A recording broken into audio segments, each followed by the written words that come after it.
عليكم ورحمة الله وبركاته. وعليكم السلام ورحمة الله وبركاته. إن الحمد لله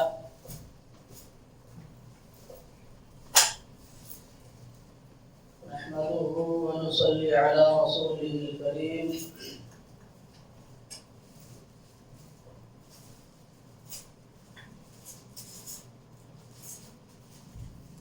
أعوذ بالله من الشيطان الرجيم. بسم الله الرحمن الرحيم.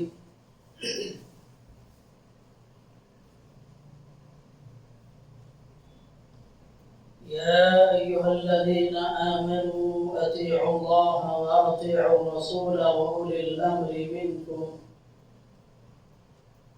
فإن تنازعتم في شيء فردوه إلى الله والرسول إن كنتم تؤمنون بالله واليوم الآخر ذلك خير وأحسن تأويلا. وقال تعالى في موضع آخر: وما ينطق عن الهوى إن هو إلا وحي يوحى.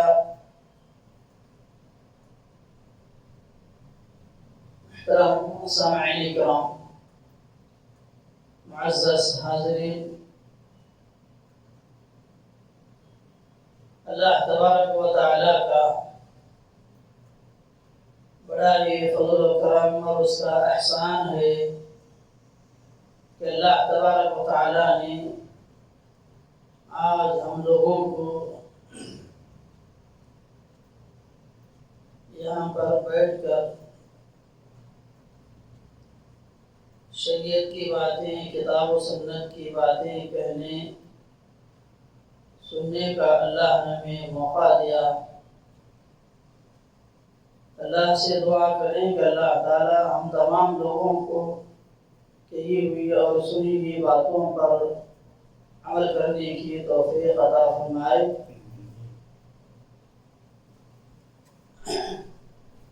محترم حاضرین مجلس، جیسا کہ ہم نے پچھلے درس میں آپ حضرات کے سامنے قرآن مجید کے متعلق کہ اسلام کے اندر قرآن کا کیا مقام مرتبہ ہے اور قرآن کی کیا فضیلت ہے، یہ ساری چیزیں آپ حضرات کے سامنے رکھی گئی کہ قرآن مجید ہی ایسی کتاب ہے جس کے ذریعے سے ہم دنیا میں بھی، برزخ میں بھی اور آخرت میں، یعنی تینوں جگہوں پہ ہماری کامیابی کا انحصار قرآن مجید پر ہے۔ یہ ساری باتیں پچھلے درس میں بیان کی گئی، تو آئے ہم اسی سے متعلق کہ دین اسلام کے اندر سنت کا کیا مقام مرتبہ ہے اور سنت کسے کہتے ہیں، یہ ساری چیزوں کا ہم جائزہ لیتے چلے۔ تو آج کے اس درس میں آپ حضرات کے سامنے تقریبی طور پر نہیں بلکہ درسی طور پر انشاءاللہ آپ حضرات کے سامنے گفتگو ہوگی، یعنی جیسا درس دیتے ہیں کلاس میں جیسا سمجھا کر کے پڑھایا جاتا ہے اسی انداز سے انشاءاللہ آج کے اس درس کو کیا ہے بیان کیا جائے گا، کیونکہ یہ چیز ہمیں سمجھنے کی ضرورت ہے۔ اب ہم آپس میں ایک دوسرے کو درس و دراسہ کریں گے تو اس کے ذریعے سے کیا ہے بات مکمل طور پر واضح ہوتی ہے، اس لیے ہم درسی طور پر آج کے اس درس کو پڑھنے اور سمجھنے کی کوشش کریں گے۔ تو آئے ہم سب سے پہلے یہ دیکھیں کہ یہ سنت بھی جس طرح قرآن مجید اللہ کی طرف سے نازل کردہ کلام ہے، ویسے ہی یہ سنت بھی اللہ رب العالمین کی طرف سے نازل کردہ کلام ہے۔ کیونکہ اللہ تبارک و تعالیٰ نے قرآن کے اندر کہا وَمَا يَنْطِقُ عَنِ الْهَوَىٰ، کہ رسول اللہ صلی اللہ علیہ وسلم اپنی طرف سے کوئی بھی بات نہیں کہتے ہیں، إِنْ هُوَ إِلَّا وَحْيٌ يُوحَىٰ، آپ صلی اللہ علیہ وسلم جو بھی بات کہتے ہیں وہ وحی ہوتی ہے، جو ان کی طرف کیا ہے وحی کی جاتی ہے۔ اور ایک روایت کے اندر خود اللہ نبی کریم صلی اللہ علیہ وسلم نے بھی اس کی صراحت کی ہے، الا انی اوتیت القرآن ومثلہ معہ، لوگوں سنو کہ مجھے جس طرح قرآن مجید کو عطا کیا گیا ویسے ہی اسی کی مثل مجھے اور ایک چیز دی گئی ہے، اور وہ چیز کیا ہے؟ آپ صلی اللہ علیہ وسلم کی سنت۔ جس طرح ہمارے لیے اپنی زندگی میں قرآن مجید کو اپنانا، قرآن مجید سے تعلق رکھنا، قرآن مجید کو پڑھنا اور سمجھنا ہمارے لیے ضروری ہے، تو ویسے ہی ہمارے لیے اپنی زندگی میں، اپنی حیات میں سنت کی بھی سخت ضرورت ہے۔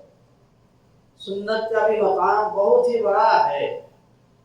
قرآن مجید یہ اللہ رب العالمین کا عظیم کلام ہے، لیکن قرآن کو سمجھنے کے لیے بھی ہمیں سنت کی ضرورت پڑتی ہے۔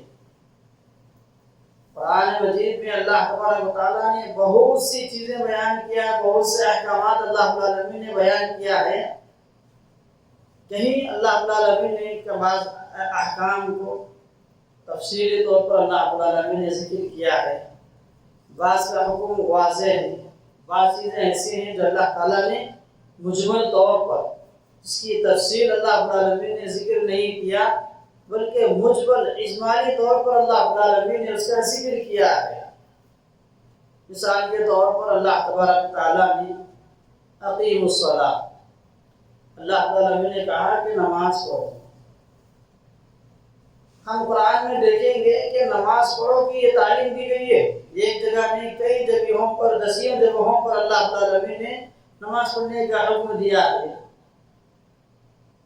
تو نماز کیسے پڑھنا ہے اور کتنے وقت کی نماز فرض ہے اور کس وقت میں کون سی نماز پڑھنی ہے اور کس نماز کی کتنی رکعتیں فرض ہیں اور کتنی رکعتیں سنتیں ہیں، یہ ساری چیزیں ہمیں قرآن میں نہیں ملتی۔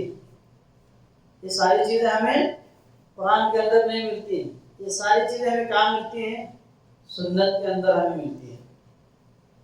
سنت کے اندر ہمیں یہ ساری چیزیں ملتی ہیں۔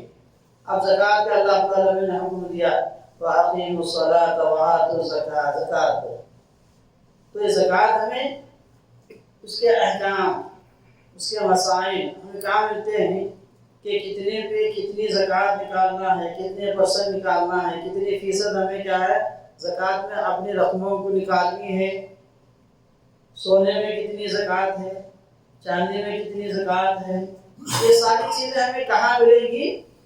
سنت کے اندر میں۔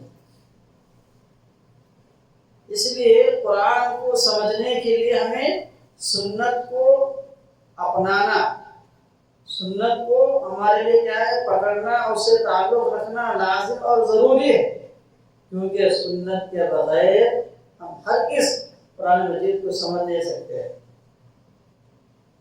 انشاءاللہ آگے اسی سے متعلق کئی باتیں آئیں گی۔ تو سب سے پہلے ہم یہ جاننے کی کوشش کریں کہ سنت کسے کہتے ہیں، سنت کا معنی اور مفہوم کیا ہے، یہ چیز کو ہم جاننے کی کوشش کریں۔ سنت کہتے ہیں لغوی اعتبار سے یعنی ڈکشنری میں سنت کا معنی مفہوم کیا ہے؟ لغت میں اس کا معنی ہے طریقہ، راستہ اور طریقے کو سنت کہا جاتا ہے لغت کے اندر، چاہے وہ راستہ اچھا ہو چاہے وہ راستہ برا ہو۔ لغوی اعتبار سے سنت کا معنی کیا ہے؟ راستہ ہے طریقہ. بولیے کیا معنی ہے اس کا؟ سنت کا راستہ اور طریقہ. شریعت میں اس کا معنی اس طرح ہے، یہ لغوی اعتبار سے جو راستہ ہم بتایا، طریقہ ہے، راستہ ہے، تو یہ چیز بھی اللہ رب العالمین نے قرآن کے اندر ذکر کیا ہے. سنت کے جو لغوی اعتبار سے جو معنی بیان کیا جاتا ہے راستے کے اور طریقے کے، خود قرآن میں اللہ تعالیٰ نے فرمایا سورہ احزاب کے اندر ہے، سنت اللہ فی الذین خلوا من قبل. اللہ نے فرمایا اللہ کا طریقہ رہا ہے ان لوگوں کے بارے میں جو پہلے تھے. سنت اللہ فی الذین خلوا من قبل. تو یہاں اس آیت کریمہ میں سورہ احزاب کی آیت نمبر 38 ہے، تو یہاں جو اللہ تعالیٰ نے جو سنت کا لفظ ذکر کیا، سنت اللہ، اللہ کی سنت یعنی یہ طریقہ. اور اسی طرح اور ایک حدیث کے اندر اور ایک سورت کے اندر سورہ انفال کے اندر اللہ تعالیٰ نے کہا فقد مضت سنت الاولین، یقیناً پہلوں کا طریقہ گزر چکا ہے. تو اس آیت میں بھی لفظ سنت کا جو ذکر ہے وہ طریقے کے معنی میں. اور اسی طرح اور ایک حدیث کے اندر اللہ نبی کریم صلی اللہ علیہ وسلم نے یہ فرمایا من سن سنتا فی الاسلام سنتا حسنتا فلہ اجرها واجر من عمل بها بعد. جس نے اسلام میں کوئی اچھا طریقہ جاری کیا اسے اس کا اجر ملے گا، اور اس کا بھی جس نے اس کے بعد اس پر عمل کیا. تو یہاں طریقے کے معنی میں کیا استعمال ہوا ہے. اور اسی طرح ایک حدیث کے اندر اللہ تعالی نے کہا ابو محذورہ، یہ صحابی رسول اللہ صلی اللہ علیہ وسلم سے عرض کیا یا رسول اللہ صلی اللہ علیہ وسلم علمنی سنت الاذان، مجھے اذان کا طریقہ سکھائیے. تو بولے کہ یہ سارے آیت احادیث میں جو سنت کا لفظ آیا ہے یہ کس معنی میں ہے؟ طریقے کے معنی میں. یہ طریقے کے معنی میں یہ لفظ کیا ہے؟ استعمال ہوا ہے. شریعت میں سنت کا معنی اور مفہوم تھوڑا وسیع ہے. اصطلاح شرع میں یعنی شریعت میں اسلام کا معنی اور مفہوم کیا ہے؟ اہل علم نے اس کے 4 مفہوم بیان کیا. کتنے؟ 4. یعنی سنت کا اطلاق 4 چیزوں پر ہوتا ہے.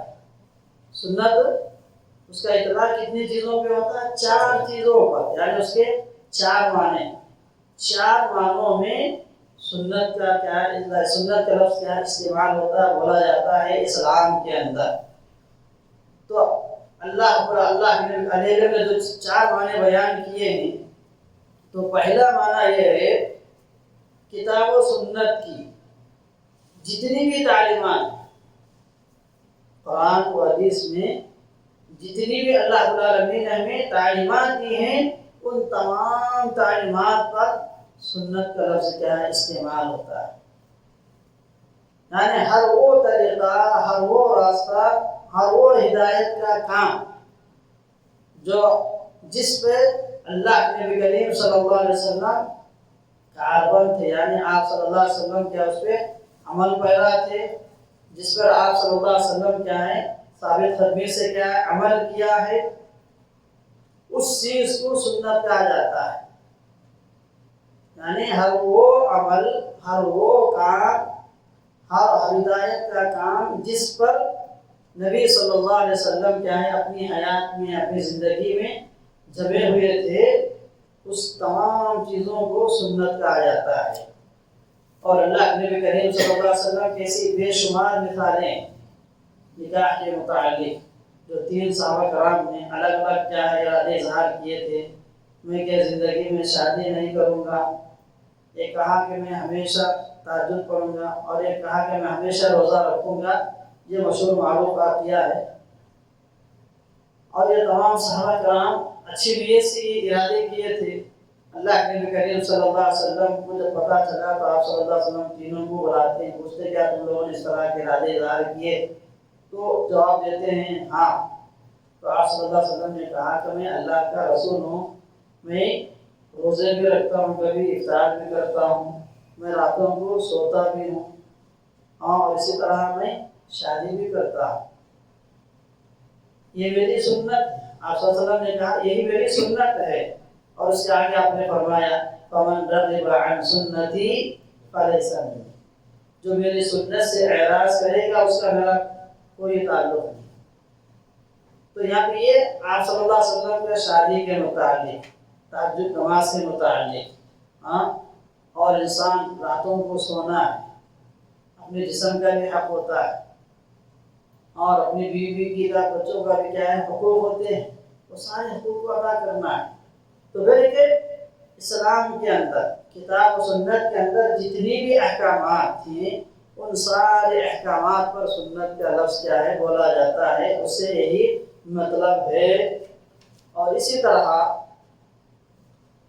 سنت کا لفظ، سنت کا معنی حدیث پر بھی ہوتا ہے، سنت کا اطلاق حدیث پر بھی ہوتا ہے۔ اللہ کے نبی کے سنت کا لفظ کتاب و سنت کے ساتھ جب خصوصی طور پر ذکر ہوتا ہے، یعنی جہاں پر بھی اللہ کے نبی کریم صلی اللہ علیہ وسلم کتاب اللہ کی کتاب، تو اس کے بعد جب سنت کا لفظ آتا ہے، جیسے حدیث کتاب نے کہا میں تمہارے درمیان میں دو چیزیں چھوڑ کے جا رہا ہوں، دو چیزیں کیا ہیں؟ کتاب اللہ و سنتی، ایک اللہ کی کتاب ہے اور ایک میری سنت، یعنی جہاں اللہ رب العالمین نے کتاب اللہ کا یا سنت کا ذکر کیا ہے تو وہاں پہ سنت کس معنی میں ہے؟ حدیث کے معنی میں ہے۔ عمومی طور پر جہاں کتاب کے ساتھ سنت کا لفظ آتا ہے تو وہاں پہ سنت کا معنی کیا ہوتا ہے؟ حدیث کے معنی۔ تو اس کی ایک مثال حدیث کے اندر خود آپ صلی اللہ علیہ وسلم نے فرمایا قد ترکت فیکم ما ان اعتصمتم به فلن تضلوا ابدا، میں تمہارے درمیان ایسی چیز چھوڑے جا رہا ہوں جب تک آپ اس کو مضبوطی سے پکڑے رہو گے، فلن تضلوا ابدا، آپ ہرگز کبھی بھی گمراہ نہیں ہو سکتے۔ وہ کیا ہے؟ کتاب اللہ کی کتاب ہے، وہ سنت نبی اور اس کے نبی کی سنت ہے۔ تو یہاں اللہ کے نبی کریم صلی اللہ علیہ وسلم نے جو سنت کا لفظ استعمال کیا ہے تو اہل علم نے یہاں پہ سنت کا جو معنی لیا ہے حدیث کے معنی میں لیا ہے۔ جو محدثین ہیں، محدثین سنت کا معنی کیا ہے حدیث کے اندر لیا ہے۔ محدثین کی اصطلاح میں یہ سنت کا لفظ کیا ہے؟ حدیث کے معنی میں۔ تو اس لیے ہمیں یہ معلوم ہوا کہ سنت اور اسی طرح سنت کا اطلاق تیسرا معنی یہ ہے بدعت کے مقابلے میں سنت کا لفظ استعمال ہوتا ہے، سنت کا لفظ بدعت کے مقابلے میں استعمال ہوتا ہے۔ بدعت کہتے ہیں کہ ہر وہ کام جس پہ نہ اللہ تبارک و تعالیٰ نے کوئی چیز کیا ہے، کوئی آیت نازل فرمایا، نہ جس کام کو رسول اللہ صلی اللہ علیہ وسلم نے کوئی حکم دیا ہے، یعنی شریعت میں کوئی بھی ایسا کام جو انسان اپنی طرف سے ایجاد کر لیتا ہے نیک نیتی کے ساتھ اجر و ثواب کی امید کرتے ہوئے انسان جو بھی کام کرتا ہے وہ کام بدعت کہلاتا ہے۔ دین میں نیا کام ایجاد کر لینا، شریعت میں اس کام کی کوئی اجازت ہی نہیں، شریعت میں اس عمل کی کوئی صریح دلیل بھی نہیں، بلکہ اپنی طرف سے جو بھی نیا کام ایجاد کر لیتے ہیں، نیا عمل، وہ عمل بدعت کہلاتا ہے۔ اس بدعت کے مقابلے میں سنت کا لفظ کیا ہے استعمال ہوتا ہے، سنت کا اطلاق ہوتا ہے۔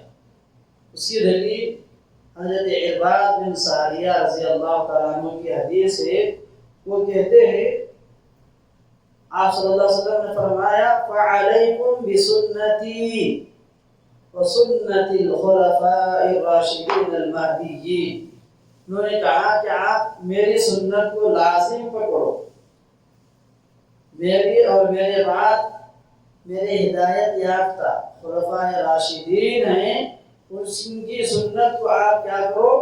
لازم پکڑو. فعلیکم معنی ہوتا ہے لازم کرو، اپنے اوپر واجب کر لو، ضروری کر لو، لازم کر لو میری سنت کو، اور میرے بعد میرے صحابہ جو ہدایت یافتہ ہیں خلفائے راشدین، ان کی سنت کو آپ لازم پکڑو.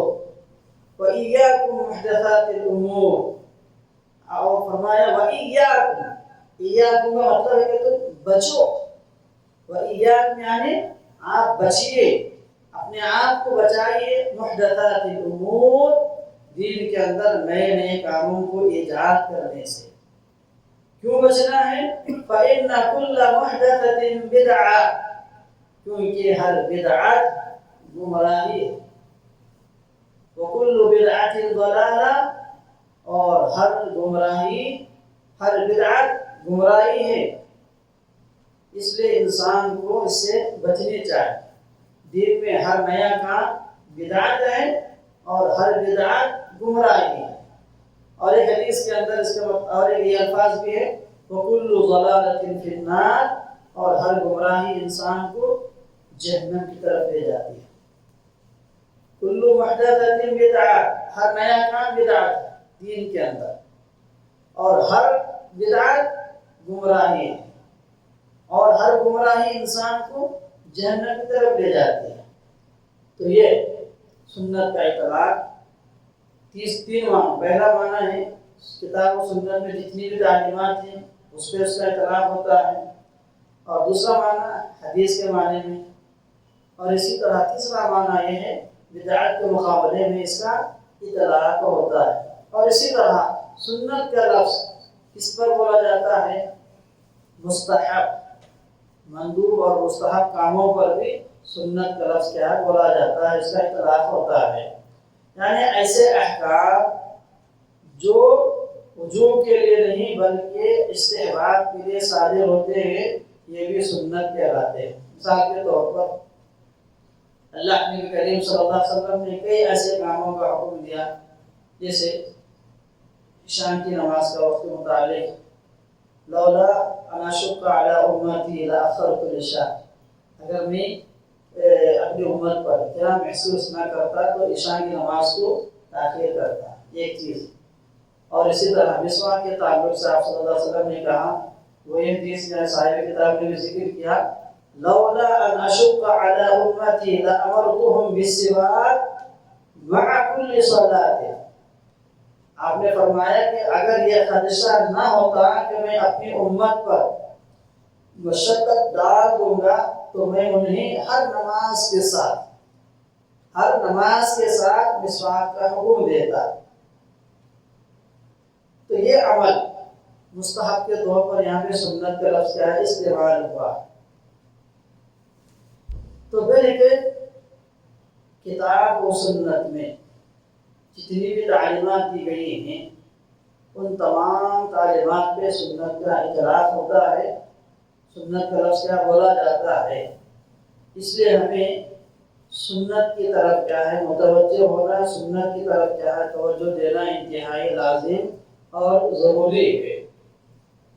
اگر ہم سنت کو چھوڑ دیں گے، سنت کو ترک کر دیں گے تو ہم قرآن مجید کو ہرگز سمجھ نہیں سکتے. ہم قرآن مجید کو ہرگز سمجھ نہیں سکتے. اس کے بغیر قرآن کا سمجھنا ہمارے لیے کیا ہے مشکل ہے. اور ہم سنت کو کیوں لازم پکڑنا ہے، سنت کی اہمیت کیا ہے، ہمیں دوسرے اعتبار سے بھی کئی ایسے دلائل ہیں، اس سے ہمیں کیا اندازہ لگ جاتا ہے کہ سنت کو ہمیں کیوں لازم پکڑنا ہے. کیونکہ قرآن کے ساتھ سنت کا کیا ہے بہت سی تعلق ہے. اس کے تعلق کے اعتبار سے بھی کئی چیزیں، کئی اقسام ہیں. پہلی چیز ہے قرآن کے بعد سنت ہے. تو سنت قرآن سے کیسے تعلق رکھتی ہے؟ اللہ تبارک و تعالیٰ نے قرآن مجید کے اندر کئی ایسے احکامات کا نازل فرمائے، تو وہ احکامات سنت کے اندر بھی ہیں. جو تعلیمات اللہ رب العالمین نے قرآن میں دیا ہے وہی تعلیمات سنت کے اندر بھی ہوتی ہیں. جیسا کہ اللہ رب العالمین نے اللہ علیہ وسلم نے فرمایا اتقوا اللہ فی الناس، اے لوگوں تم عورتوں کے متعلق کیا ہے اللہ رب العالمین سے ڈرتے رہو، یعنی عورتوں کے جو بھی حقوق ہیں ان کے حقوق کی حق تلفی میں آپ اللہ رب العالمین سے ڈرتے رہیے، اللہ کا خوف کھاتے رہیے۔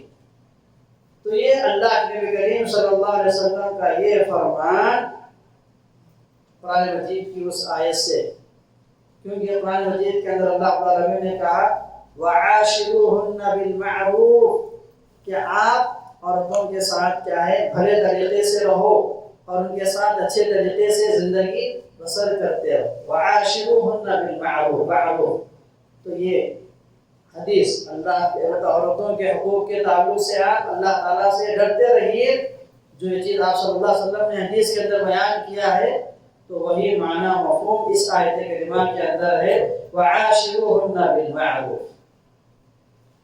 اور اسی طرح سنت کا تعلق قرآن سے اس طریقے سے بھی ہے کہ قرآن مجید کے اندر کئی ایسی تعلیمات ہیں جیسے چوری کے متعلق کہ کوئی آدمی چوری کرتا ہے تو چوری کرنے والے کی حد کیا ہے، کتنی چوری کرنے پر آدمی کا ہاتھ کاٹا جائے گا۔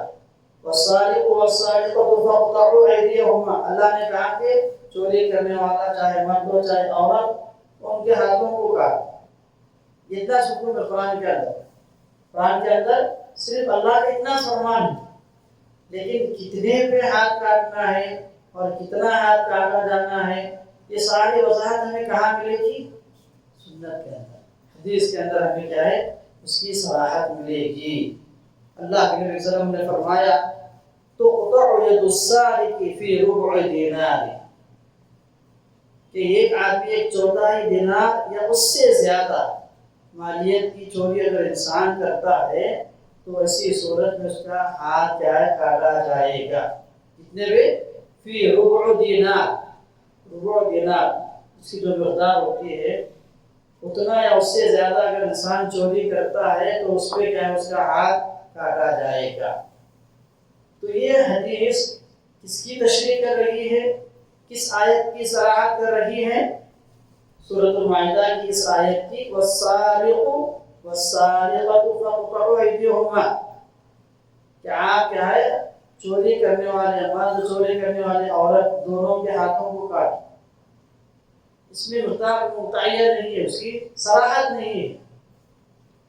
اس اعتبار سے حدیث کا قرآن سے تعلق، یہ قرآن کے اندر جو تعلیمات ہوتی ہیں حدیث کے اندر بھی وہ تعلیمات ہوتی ہیں، قرآن کے اندر جو حکم ہوتا ہے حدیث کے اندر بھی وہی حکم صریح واضح طور پر ہوتا ہے۔ اس اعتبار سے قرآن سے سنت کا تعلق ہے۔ اور دوسرا قرآن کے اندر مجمل حکم ہوتا ہے لیکن اس کی توضیح، اس کی صراحت، اس کی تشریح حدیث کے اندر ہمیں ملتی ہے۔ اس اعتبار سے سنت کا تعلق قرآن سے ہوتا ہے۔ اور اسی طرح اس اعتبار سے کہ قرآن مجید کے اندر کئی ایسے احکامات ہیں جو قرآن میں ہمیں نہیں ملتی ہیں، کئی ایسے چیزیں ہیں، کئی ایسے احکامات ہیں جو قرآن کے اندر اللہ رب العالمین نے ذکر نہیں کیا ہے بلکہ مستقل طور پر اللہ کے نبی کریم صلی اللہ علیہ وسلم نے ان احکامات کو بیان کیا ہے۔ قرآن میں ہمیں وہ حکم نہیں ملتا ہے بلکہ وہ حکم ہمیں کہاں ملتا ہے؟ حدیث کے اندر، سنت کے اندر ہمیں وہ حکم ملتا ہے۔ تو اس کی ایک مثال، ایک حدیث کے اندر نہا رسول اللہ صلی اللہ علیہ وسلم ان تنکح المرأة على عمتها او خالتها رسول اللہ صلی اللہ علیہ وسلم نے فرمایا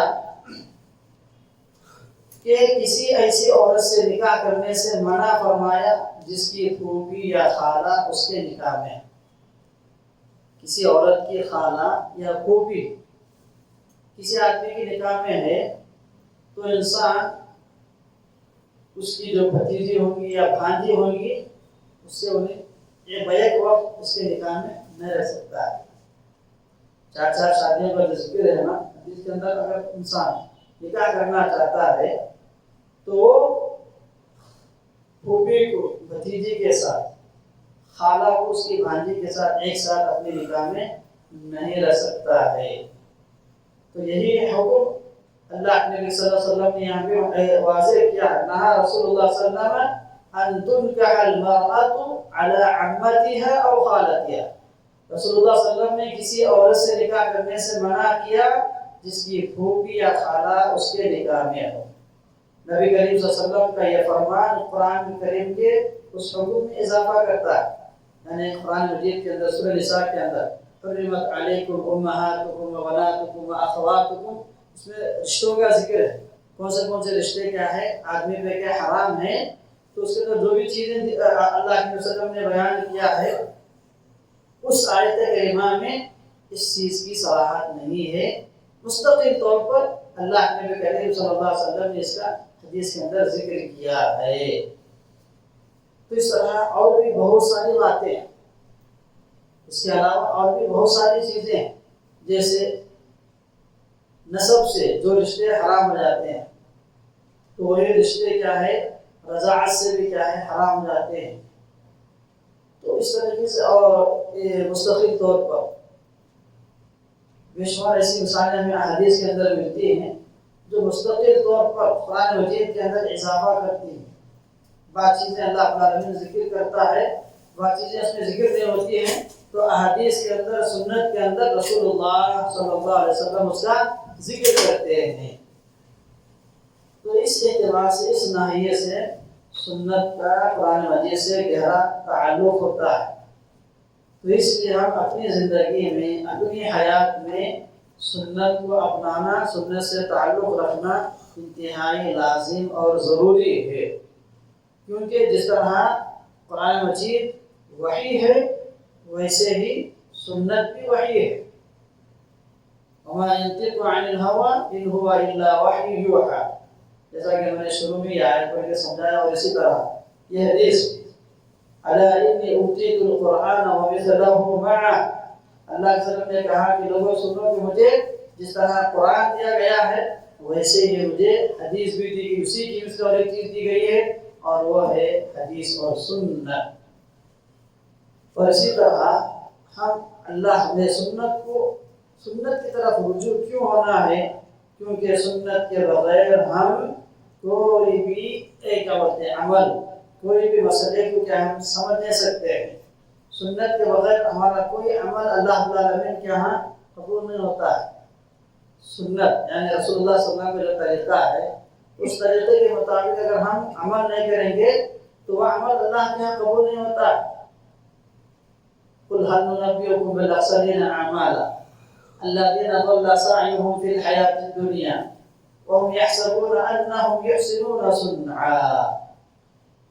اس آیت کریمہ میں اللہ تعالیٰ نے نبی سے کہلوا رہا ہے کہ نبی آپ لوگوں سے کہہ دیجئے کیا میں تمہیں ایسے لوگوں کے بارے میں خبر نہ دوں جو عمل کرتے ہوئے بھی نقصان اٹھانے والے ہیں، بالاخسرین اعمالا، جو نقصان اٹھانے والے ہیں عمل کے اعتبار سے، عمل کرنے کے باوجود بھی نقصان اٹھانے والے ہیں۔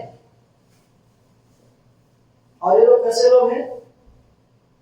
بالاخسرین الذین ضل سعیہم، جن کی ساری محنتیں، سارے اعمال کا ضائع ہو جائیں گے، ساری کوششیں، وہم یحسبون انہم یحسنون صنعا، اور وہ اسی وہم و گمان میں ہے کہ ہم جو کچھ بھی کر رہے ہیں اچھا کر رہے ہیں، لیکن اللہ بول رہا ہے کہ ہم جو کچھ بھی کر رہے ہیں اچھا کر رہے ہیں اپنے حساب سے، اپنے سمجھ کے حساب سے، اپنے فہم کے حساب سے لوگ اپنے اعمال کو اچھا سمجھتے ہوئے کر رہے ہیں، لیکن اللہ کیا بول رہا ہے ان کے متعلق؟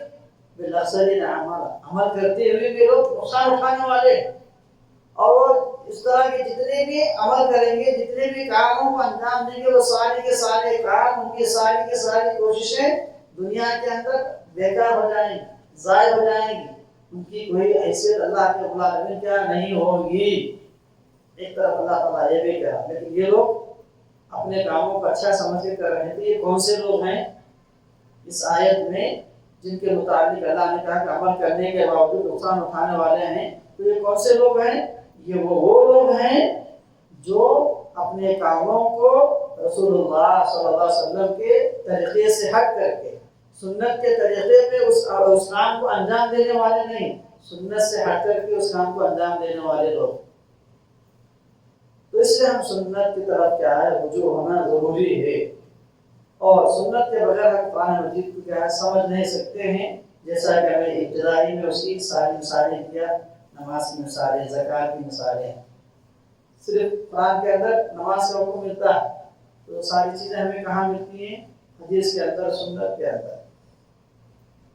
تو میرے رضا علیہ السلام بتانا مقصود یہ ہے کہ اسلام کے اندر سنت کا بہت ہی بڑا مقام مرتبہ ہے، اور سنت جس طرح قرآن مجید احکامات دین اسلام حاصل کرنے کا ایک بڑا مصدر ہے، تو ویسا ہی دوسرا اہم مصدر جس سے ہم دین کو حاصل کرتے ہیں وہ سنت ہے، اور سنت کے بغیر قرآن کو، دین کو سمجھنا ہمارے لیے بہت ہی مشکل ہے، اس لیے سنت کی طرف ہمیں رجوع ہونا انتہائی ضروری ہے۔ اس چیز کو ہم کیا ہے سمجھنے کی ضرورت ہے۔ انشاءاللہ آگے کے دروس میں آپ حضرات کے سامنے قرآن کا کیا مقام ہے، سنت کا کیا مقام مرتبہ ہے اور اس کی کیا فضیلت ہے، اس کو اپنائیں گے تو ہمارے لیے کیا فوائد ہیں، اور سنت کو چھوڑ دیں گے، ترک کر دیں گے تو اس کے کیا کیا نقصانات ہوں گے، انشاءاللہ آگے کے دروس میں اس کا ذکر ہوگا۔ اللہ تعالیٰ سے دعا ہے کہ اللہ تعالیٰ ہم تمام لوگوں کو یہ باتوں پر کہنے سننے سے زیادہ عمل کرنے کی توفیق عنایت فرمائے، اور اللہ تبارک و تعالیٰ ہم تمام لوگوں کو پوری زندگی میں دین اسلام پر قائم و دائم رکھے، اور ہمارا خاتمہ ہو تو دین اسلام پر ہو، اور اللہ تبارک و تعالیٰ ہم تمام لوگوں کو جب تک دنیا میں زندہ رکھے موحد بنا کر زندہ رکھے، اور اللہ تبارک و تعالیٰ ہمارے تمام نیک اعمال کو قبول فرمائے، اور اللہ تبارک و تعالیٰ ہم تمام لوگوں کو کتاب و سنت کے مطابق ہر کام کو انجام دینے کی توفیق عنایت فرمائے۔ اللہ تبارک و تعالیٰ ہم تمام لوگوں کے گناہوں کو معاف فرمائے، اور اللہ تبارک و تعالیٰ ہم تمام لوگوں کو جو بھی بیمار ہیں اللہ تعالیٰ انہیں شفائے عاجلہ کاملہ عطا فرمائے، اور جو لوگ اس دنیا سے چلے گئے ہیں اللہ تبارک و تعالیٰ انہیں ان کی مغفرت فرمائے، اور انہیں جہنم کے عذاب سے، قبر کے عذاب سے بچائے، اور اللہ تبارک و تعالیٰ جنت الفردوس میں انہیں کیا جگہ نصیب فرمائے۔